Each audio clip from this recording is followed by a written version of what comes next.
எனக்கு கொடுத்த சிறு சிறு பொறுப்புகளில் கூட நான் மிகவும் உண்மையாயிருந்தும் எனக்கு மட்டும் ஏன் எந்த உயர்வும் கிடைப்பதில்லை என்று கேள்வியோடு இருக்கும் ஆத்மாவே, இன்று கர்த்தர் உங்களுக்கு சொல்லுவது மத்தேயு 25:21, கொஞ்சத்திலே உண்மையாயிருந்தாய், அநேகத்தின் மேல் உன்னை அதிகாரியாக வைப்பேன். விற்கப்பட்ட யோசேப்பு போர்த்திபாவின் வீட்டிலே வேலைக்கு சென்றிருந்தார். ஆனால் அங்கு அவர் உண்மையாயிருந்தபடியினால் அதிகாரியாக நியமிக்கப்பட்டார். பிறகு சிறைச்சாலைக்கு சென்றார்.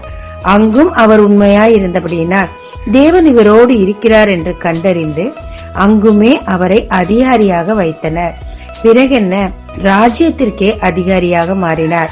அவர் தனக்கு தேவன் கொடுத்த கொஞ்ச அதிகாரங்களில் உண்மையாயிருந்தபடியினால் தேவன் அந்த நாட்டிற்கே அதிகாரியாக வைத்து மற்ற நாடுகளுக்கும் உணவளிக்கத்தக்கதாக உயர் பதவியில் வைத்தார். தானியேல், சாத்ராக், மேஷாக், அபேத்நகோ கர்த்தருடைய காரியங்களில் மிக மிக உண்மையாயிருந்தார்கள்.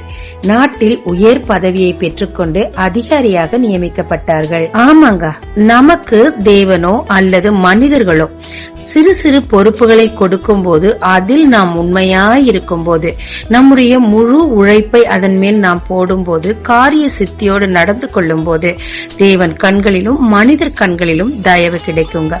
அது நம்மை உயர் ஸ்தானங்களில் கொண்டு போய் உயர் பதவியை நமக்கு கொடுத்து நமக்கும் மற்றவர்களுக்கும் சந்தோஷமான ஒரு இடத்தில் நம்மை உயர்த்தி வைக்குங்க. ஜெபிக்கலாமாங்க. தேவீர் மோசே உம்முடைய வீட்டில் எங்கும் உண்மையுள்ளவராய் இருந்தபடியினால் அநேக ஜனங்களை நடத்தும் ஒரு நல்ல லீடராக அவரை ஏற்படுத்தி அவர் மூலம் மிகப்பெரிய விடுதலை இஸ்ரேல் ஜனங்களுக்கு கட்டளையிட்டீர். அதே மாதிரி எனக்கும் நீர் கொடுக்கும் சிறு சிறு பொறுப்புகளில் மிக மிக உண்மையாய் இருக்கவும் தேவரீருடைய கண்களிலும் உயர் அதிகாரிகளிலும் கண்களிலும் கூட எனக்கு தயவு கிடைக்கத்தக்கதாகவும் எனக்கு என்று நீர் நியமித்த அந்த உயர் பதவிகள் அதிகாரங்களை நான் பெற்று அனுபவிக்க தடைகளை நீக்கி நீர் எனக்கு உதவி செய்யும். இயேசு மூலம் பிதாவே, ஆமென். இயேசு கிறிஸ்துவின் நாமத்தில் இந்த நாளில் உங்களை ஆசீர்வதிக்கும் ஜீசஸ் விஷன்.